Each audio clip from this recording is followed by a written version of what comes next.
Mistakes have a bad reputation, some of it deserved and certainly some of it partly wrong.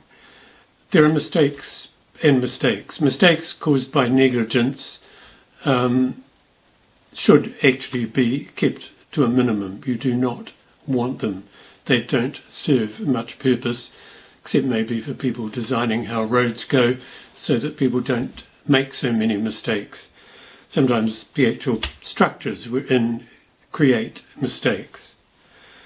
Now, I'm interested in something said by the American artist Neal, who lived much of the 20th century, and she made this comment that could well be about mistakes. She said you should keep on painting no matter how difficult it is, because that's all part of experience.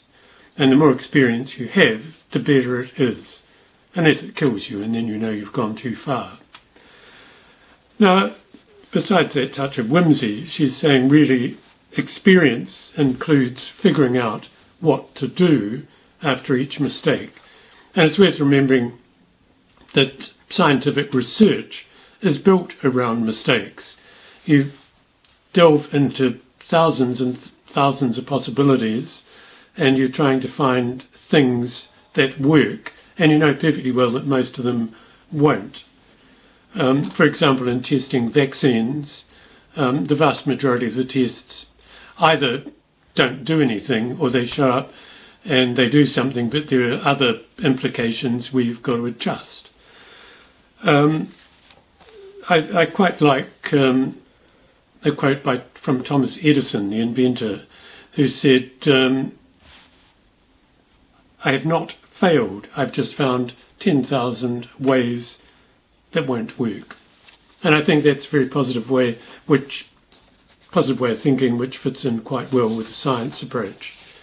Now, another thing about Edison, when things went badly wrong, he managed to respond with surprising serenity.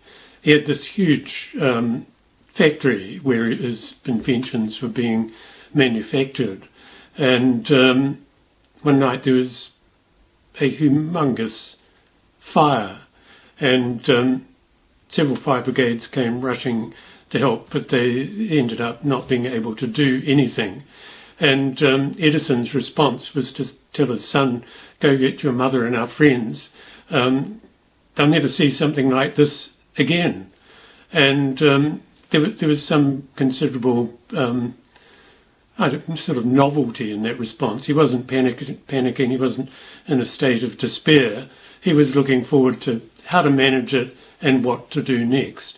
So that was a giant mistake somehow happened, and he was still looking forward to what went next. He said to his son, really, we've just cleaned up a lot of rubbish. And that, too, was a positive way of looking at it. So the ability to rise from the ruins is an advanced skill in learning how to cope with mistakes. Now, another question arises, what's wrong with being right? Many of our institutions, including education, put a vast amount of emphasis on being right.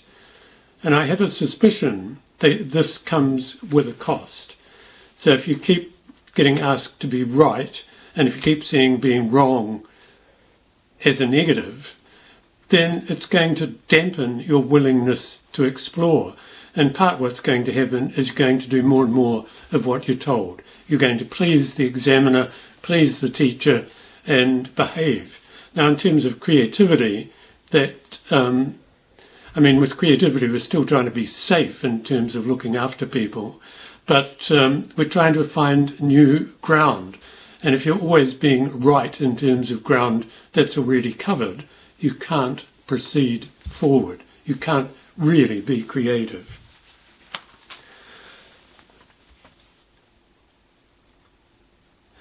It's a thing about the natural world that turbulence is just part of it.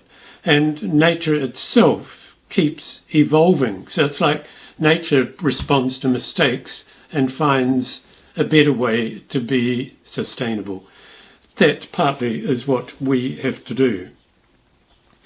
Now, putting it in a different way, if you're at school and you didn't like algebra and maybe science, any subject at all, which didn't connect with who you are,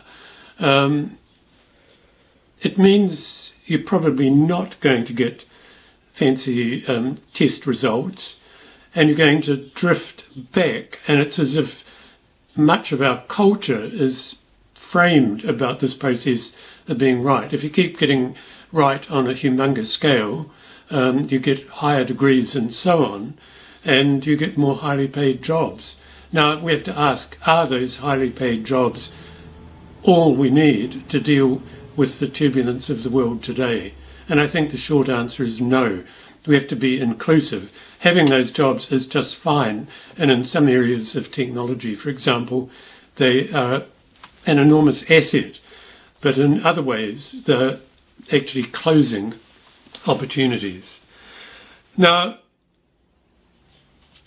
the Edison story suggests that what matters is to persist, to keep asking questions, and to take on board any new possibilities that could work, and separate what doesn't work and what does work. The what does work is central to creativity, and in fact the current jargon is that's called adaptive learning. The only difference with TLC is we call it creativity. So everything is in a state of flow, and we have to adapt. TLC isn't your natural sort or usual sort of school. We're not saying we have a neat set of skills that will somehow take you to nirvana. We have a culture in which people share experiences and tactics. And along with our students, we keep looking for what hasn't worked and figuring out what to do next. We're paying attention to mistakes. We're sifting out those that are just negligence, and we're looking for those that are essential to learning, to well-being, to lifelong growth. Despite what Neal said, in fact, learning how to cope with mistakes, I believe, is associated with longer and happier life and a higher level of well-being. Now, the curious part of success in this area is that a great deal of it, the power of dealing with mistakes, you already have in your own experience. Everything starts to change when you take a constructive approach to so-called mistakes. Think of them as information and think about what you might do next. I know when I'm doing experiments for projects, I sometimes get heartily pissed off when several things in a row go wrong, but it's those experiences which often deliver the best results, provided you stay with them and keep digging, keep searching. The treasure takes a while to emerge. So at the heart of all this is this ability to accept and develop your curiosity and your willingness to keep searching for what works. And when you find it, you don't stop. It keeps going. What happens is you've learned how to grow and, in fact, how to get the best out of yourself. And I'd just like to mention a quote from Edison. He said, "Our greatest weakness lies in giving up. The most certain way to succeed is always to try just one more time." And that's what TLC is about. Thanks.